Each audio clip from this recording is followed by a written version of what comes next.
শীতের সকাল মানে ধোয়া ওঠা গরম গরম চিতই পিঠা, যদি হয় মায়ের হাতের তৈরি। সো হ্যালো এভরিওয়ান, আসসালামু আলাইকুম। সবাই কেমন আছেন? এইটা ছিল মায়ের বাড়ির ভিডিও, সেটা অনেক লেট হইলো, তো কিচ্ছু করার নেই। তো মা চুলায় বসে পিঠা বানাচ্ছিল আমার জন্য। তো এগুলো তুলতুলে ছিল, মিষ্টি গুড়ে ডুবিয়ে তুলতুলে চিতই পিঠা। আমি আসলে বানাতে কম পারি। তো যাই হোক, এখানে আমি গুড়গুলো একটা গরম পানিতে সুন্দর করে ম্যারিনেট করে নিচ্ছি, তারপর দুধ ঢেলে নিচ্ছি। এগুলো আমিই করিয়েছি। তারপর সুন্দর করে ভিজাবো বলে।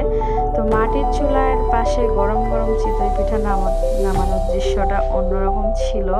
আর যদি হয় দেশি খাঁটি গুড় আর দুধ, তাহলে আর কি লাগে। শীতের সকাল, মিষ্টি মিষ্টি পিঠা, মাশাল্লাহ, নরম তুলতুলে ডুবে, মানে অন্যরকম একটা।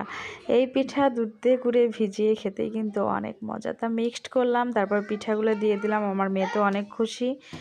তারপরে এই তো হয়ে গেছে। পরের দিন সকালে যেটা আমি করব, হালকা একটু আমি জাল করে নিয়েছি।